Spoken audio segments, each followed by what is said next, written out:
Hello friends and welcome to this video on Authentic English. So first of all the best and then I've given some tips for reports in this video because many people were asking for it. So first of all let me tell you something important about writing English language exams. The thing is with ICSE exams the papers are pretty long, so I want you to just remain calm and composed. You do not need to worry about anything. Just keep your mind calm, be composed, and then you know that you're going to do the paper nicely. Sometimes what happens is when we worry too much, we make unnecessary mistakes, especially when it comes to transformation of sentences. We think about whether a comma should be here or not, whether we should have a full stop here, whatever.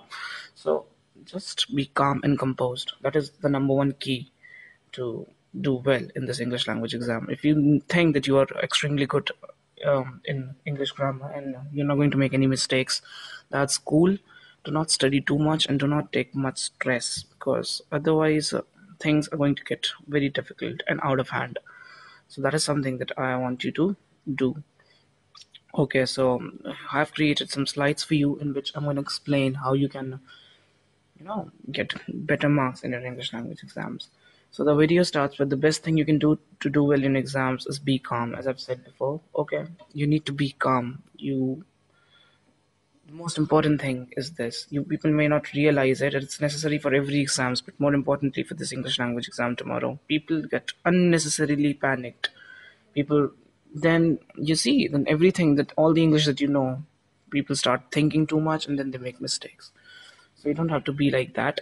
Okay, so for the composition, now I'm going to tell you how you can write. I'm going to give you just some tips on how you can write better composition. So first of all, realize the fact that when you're given to write a composition, you are a painter. Okay, consider yourself a painter. You're the painter.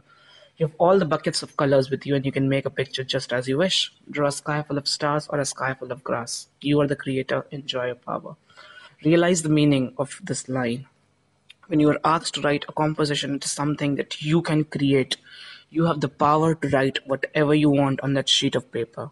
Okay, you can just go grow grass in the skies. You can write anything. You can use your creativity, your imagination. You can write anything. You can make the blood color green. You can make the blood orange. You can make anything. You can distort any fact. You can distort reality. That time you are the creator. You are the god. So realize this power of creating. Okay. If you're given a topic that you think that you can write creatively on, use that power. Be creative. Okay. Write something that makes sense. Okay.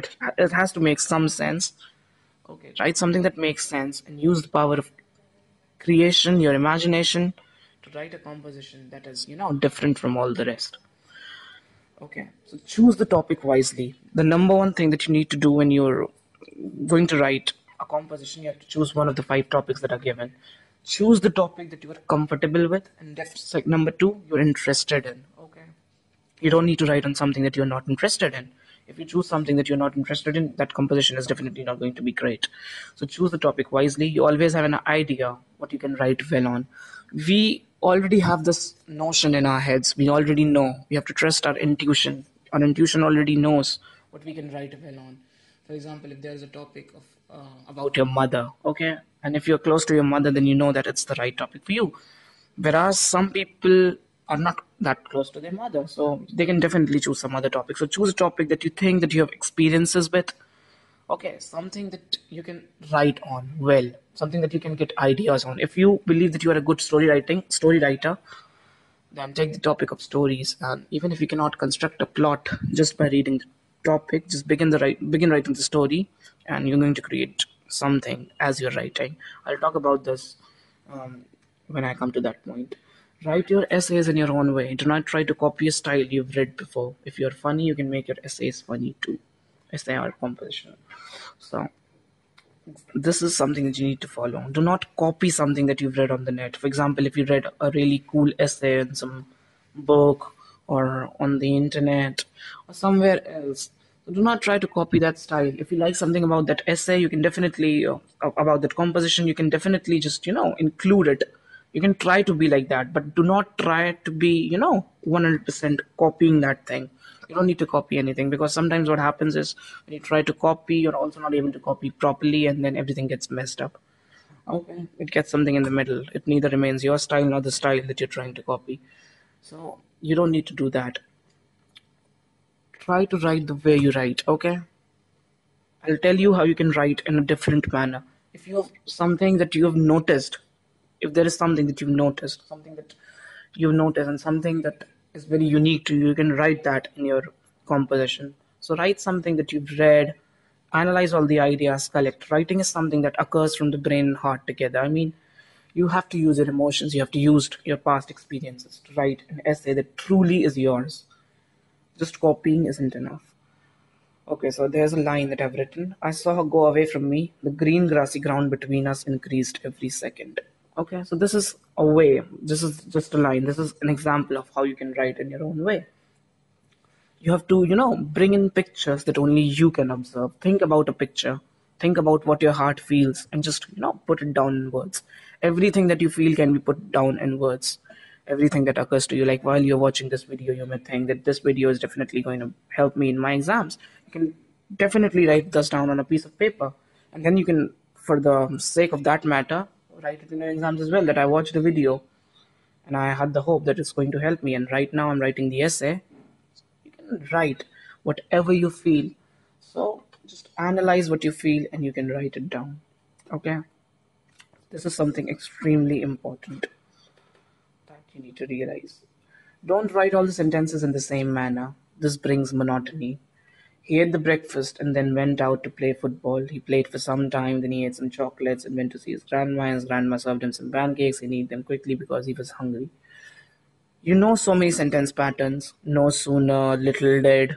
Use those sentence patterns instead of writing everything in the same monotonous, boring way in the past tense. Okay? Use different sort of sentence patterns, different construct different methodologies to write sentences. After having breakfast, he went out to play football. He ate chocolate soon afterwards, and then a visit to his grandmother was paid. So you can see that I've changed the sentence patterns here, and the sentence does not seem as monotonous as the previous one. Okay, so now let's talk about story writing. Many people are good story writers. If you're writing a story, it's good to have some knowledge about the plot of it. So if you can have some knowledge, like if you can have some knowledge about what you're going to write, it definitely eases the task. If you can't think of a plot but are confident in writing stories, just start. You'll be able to think of a plot as you write. Okay, so this is something very important. This is something that happens with me when I read a topic that I have to write a story on. I definitely do not, understand what I'm going to write. But then I begin writing something, and then my mind just, makes me construct a plot. So it's very good for your examinations. You can just do like this. If you're confident, if you know that you're a good writer and you can write stories, just begin writing something, and then you know that you're going to be able to write something. Practice writing on some topics. Okay, now if you have the time, you have some time, just do not make it boring. If you making an English language exam boring, which is full of creativity, imagination and stuff like that, then it's not going to be cool. If you have the time, if you have the interest, choose some random topic, some extremely random topic. I'm not talking about writing on global warming, which is extremely boring. I'm talking about writing on topics like a mango. Write everything on a piece of paper that you can about the word mango, whatever comes to your mind, that mango is a fruit that is yellow in color. So this kind of writing just gives you immense practice. You don't realize, but this just gives your brain the capacity to analyze details that you've otherwise missed on. Okay, so like I can give you the topic laptop. Write everything that you can know about about laptop on a piece of paper. Take a piece of paper, like laptop is a sort of computer, it is lightweight, there's that, etc., etc. Right? Everything that you know about a certain piece of object. I'm not talking you to write upon different topics. This gives you a lot of practice. This makes the ideas come into your brain much quicker. And of course, choose topics that you're interested in. As I've said before, choose the topics that you are interested in. It is definitely not, definitely, if you choose, see what's going to happen if you choose a topic that you're not interested in, you definitely not enjoy writing on it. Now I'm going to talk about some more tips. Try to use correct grammar. Okay, try to use correct grammar. So grammar is something that you need to pay attention to, but how do you write in correct grammar if you don't know correct grammar? So that is something that comes with time. If you think that just before the exam you're going to, write everything and then everything's going to be cool, then that's not this case. Grammar is something that comes with time, that comes with your knowledge of the English language, which is something that you absorb unconsciously, according to me. No rules in the English grammar should be learned. Like, this is a participle clause you have to use with this. That just fucks the mind. You don't need to do it. So just use correct grammar. Use a quote only if you know it and it's fine to use it. It's not necessary at all. Some people just are ardent believers of the fact that in order to write a good composition, you need to use quotes and proverbs. That is something very old fashioned. You don't need to use quotes. Okay, you don't need to use any quotes if they are not necessary. Use only the quotes if you think that they are needed and you think that, yes, it's definitely going to make my essay better.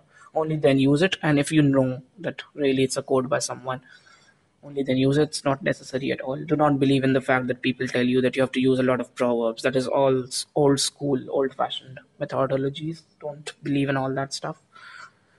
Okay, again, I'm talking about, you don't even need to obey me. You just need to write the way you write. Okay, I'm not someone who uses a lot of quotes in my writings. That's why I'm giving this to. There are people who use a lot of quotes, and that's okay. But, use them if you only know them. Just don't, make random quotes and write something stupid and make something sound very unnecessary, very redundant. That is something that spoils all the fun. Like, you're writing less and using quotes more. Don't do that. Try not to be extremely opinionated. Now, this is something very important for argumentative type of compositions. When you're writing an argumentative composition, okay, do not be extremely opinionated. Like, do not write about political parties or anything that can upset the examiners. Now, a lot of people are, believers of BJP these days. So, if you may not like BJP, and what happens is if you write something against BJP and the examiner is a, part of the party or maybe just believer of Modi ji, he's gonna get angry. So do not write anything against political parties or be extremely opinionated about, very hot, controversial and popular issues. This is for the sake of your own marks. You have to be a little, conscious.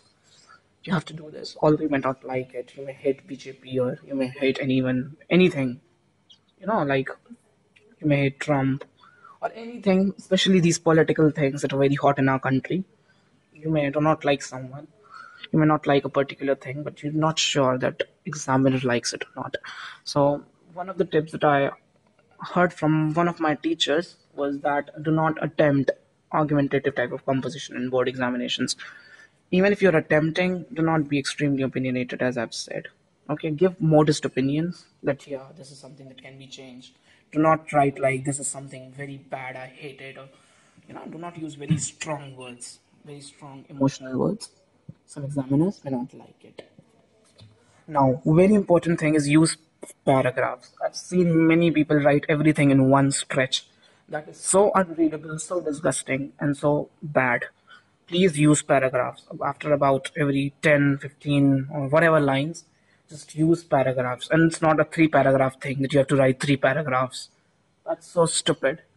Like, that was for class 3 students. You only used to write three paragraphs. You have to have three paragraphs. That's not necessary. Write as many paragraphs as you want. And paragraphs can be of any length. Okay, when you talk about a different topic, you know, change the paragraph. It makes everything easier. Okay, use paragraphs. Many people just write everything in one go. That looks very bad, very unreadable. Makes sense. Okay, that is something very important. Do not write something that is rubbish. Do not keep on repeating the same things again and again. Use your mind. English language exams require you to use your mind. Use your mind and just, garner ideas that are unique, that only you think that you've thought of. So write on them. Do not try to be too fancy. But many people, try to use many fancy words. There's that. Try to adopt some fancy style of authors that they've read. I do not want you to do that. Do not try to be too fancy. If it's something that comes naturally to you, do that. If it's something that you're, trying too hard to get, that's gonna just spoil your English language exam. So do not do that. Don't use weird words, the meanings of which you're not sure about. Okay, so do not use weird words. What I mean by weird words is words like Terpsichorean, and exist many weird words and very difficult, unheard of words. You don't need to use them in your essays just to make them sound great. Use your brain and try to write some extraordinary thing, something that you think only you have noticed. Small details make everything better. Okay, so you have to use your brain. you have to put in some efforts. If you do not use your brain, then it's going to be hard. So use your brain and write something that you know, that you think that only you've heard about. Okay, so just do that. Small details make everything better. So below this, I've given a line in which I've shown how small details make everything better. In your essay, in your composition, try to just enhance those details. I saw the water dripping from the tap. I wondered how beautiful a waterfall it must be to a small ant. So you can see how small details, just enhance your essay. So definitely just focus on small details. Sometimes you can get great ideas just by looking around you. Think and write. Okay, definitely think and write. And I missed it. I've given a link to one of the essays, one of the compositions, one of the stories, in fact, that I wrote in my prelims. You may read it from there. It's a Google Drive link. And then let's talk about reports. Nothing unnecessary. Don't write anything that is unnecessary. Follow the prompts that are given in the question paper. Be formal and definitely read some reports on the net on various topics later if you have the time. If you have the time, just search on the net. There are going to be this travel blog, newspaper reports, and many other kind of reports. Just familiarize yourself with them. Familiarize yourself with the formats from your book. Use your book, and just familiarize yourself with the formats that there are. Okay, just know whatever formats that you need to have. Just little differences exist between all the formats. If you cannot learn the formats, it's okay too. Just focus on writing well. Okay. Now, the most important thing that I've already made videos on transformation of sentences, prepositions, tenses. I've made videos on all of these topics. You may watch them on my channel. And more importantly, I'm also just made a very slideshow kind of video on how to attempt comprehension passages. Okay. So comprehension passages, you can watch the video. I'm giving the link in the description.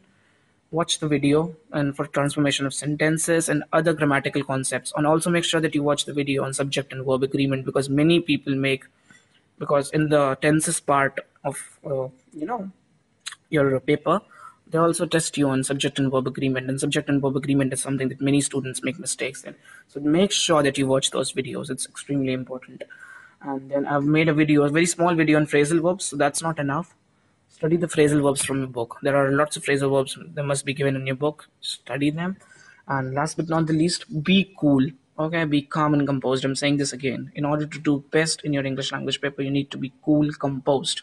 It's a test of your creativity, the language that you've learned since you were in class nursery. Okay, so this is something that you're learning since you were in class nursery. This is not something that you've learned when come to class 12. So it's a test of those skills. And in order to do well in them, you know what you need to do. So all the best for tomorrow. Please like the video and share with your friends whom this may help, and subscribe to my channel. Bye bye.